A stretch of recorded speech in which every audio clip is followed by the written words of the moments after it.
welcome to my channel. My name is Andrea and I'm a vegan foodie traveler.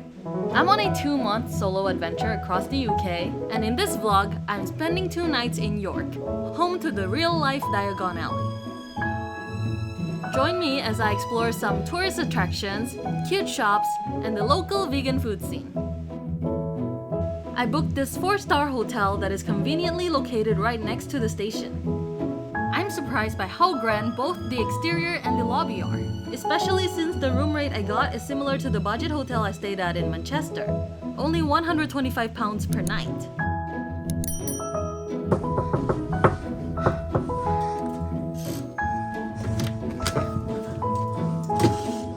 It's very basic. I find the room so anticlimactic. Then I realize I mistakenly booked an accessible room, which is designed for people with mobility issues. My bad, I tend to choose the cheapest room option without paying attention to the details. Anyway, after settling in, I head out to explore the city center, which is only less than 15 minutes walk from the hotel. The population of York in 2023 is around 203,000 people. Fun fact, York was founded by the Romans, but became a Viking capital known as Jorvik in the 9th century. Today, the city celebrates its Norse heritage with the annual Jorvik Viking Festival, which is one of the largest Viking festivals in Europe. Before entering the Shambles, also known as the real-life Diagon Alley, I grabbed my second cup of the day from my 5-a-day Pret coffee subscription. I get to pet this cute little girl while waiting in line.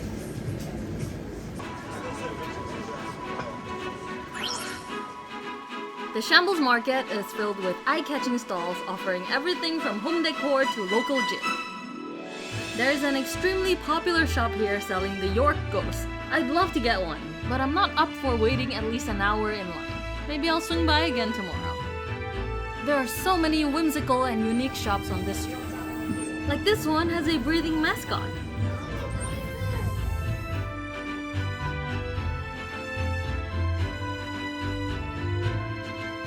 Another shop with a queue outside is the shop that must not be named, which sells officially licensed Harry Potter merch. This street truly feels like a magical theme park.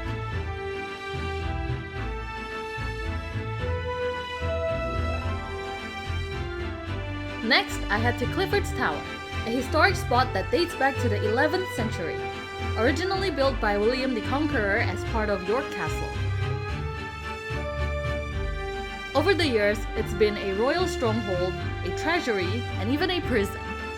Fun fact, it once stored the royal mint, where coins for the monarchy were made and protected.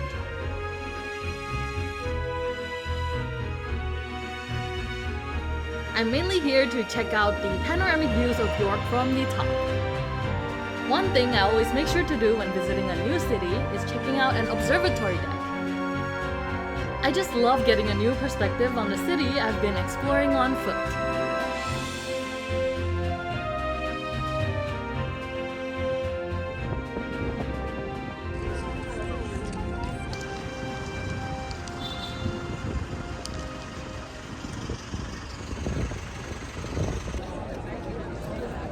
Then I make my way back through the city center towards York Art Gallery.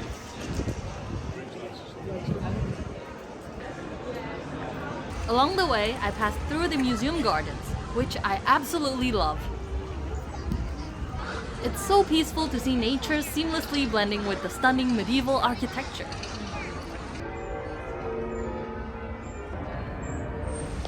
York Art Gallery is a must-visit for art lovers, known for its impressive collection that spans from classic to modern art. The gallery offers free admission and is a decent size, big enough to explore without feeling overwhelming. The building was originally built in 1879 to host the second Yorkshire Fine Art and Industrial Exhibition. It was later purchased by the local authority and reopened as York Art Gallery in 1892.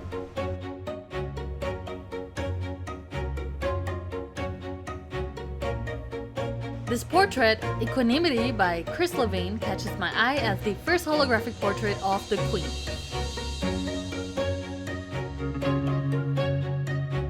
Another work I find fascinating is by Dario Pilato. made entirely from Kinder Egg collectible figures.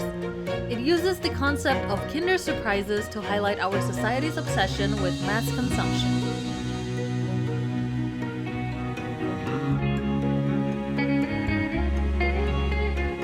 One thing I really admire about York is how stunning and thoughtfully designed the shops are, both in their displays and interiors.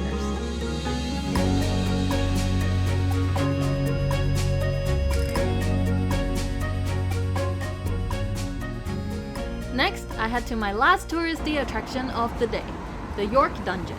It's an immersive walkthrough experience with theatrical actors who interact with you and bring the city's darkest history to life. Welcome to the York Dungeon. I like pulling out the bits. I'm not a witch. As a horror fan, I love the concept, but doing this solo isn't as fun. I'm placed in a group with 2 other couples, and it really sucks not having anyone to grab onto when I feel scared. Anyway, it is time for dinner. For my first meal in York, I decided to dine at this highly rated vegan Asian fusion restaurant. I know I should try more English food while traveling here, but the only dish I really like is English breakfast, which I'll have tomorrow. For now, I'm craving something savory, saucy, and more familiar.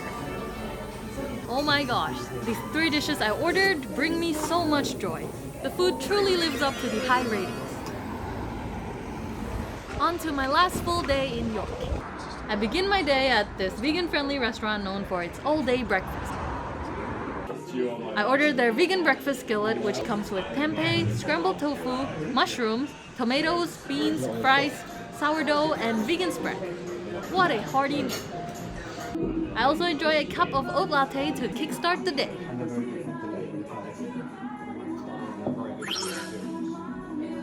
Afterward, I head to a must-visit tourist attraction, York Minster, one of the largest Gothic cathedrals in Northern Europe. Among churches in the UK, it ranks as the 3rd largest following Liverpool Cathedral and St. Paul's Cathedral. Construction began in the 12th century and took over 250 years to complete, finally finishing in 1472. One of the highlights for me is the King Screen, a magnificent choir screen adorned with 15 stone statues of kings, ranging from William I to Henry VI.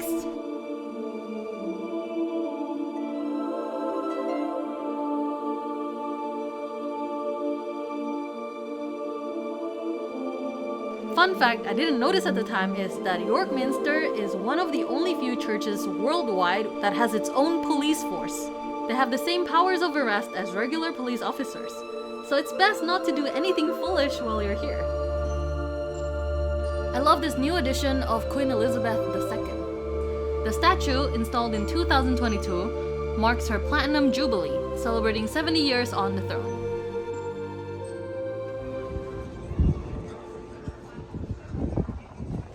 Then it's time for lunch.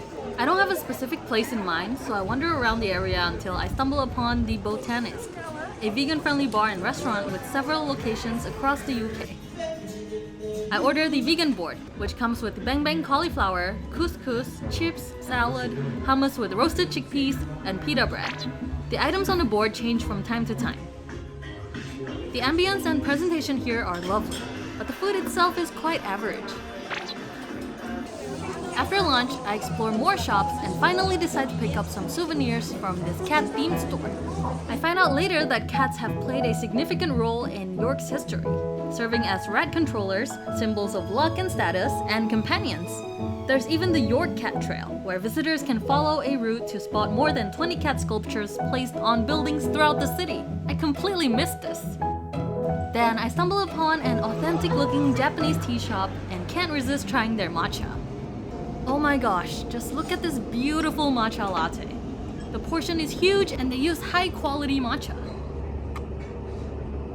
I love it so much. On to my final itinerary in York, walking the city walls, an elevated circular route around the city center.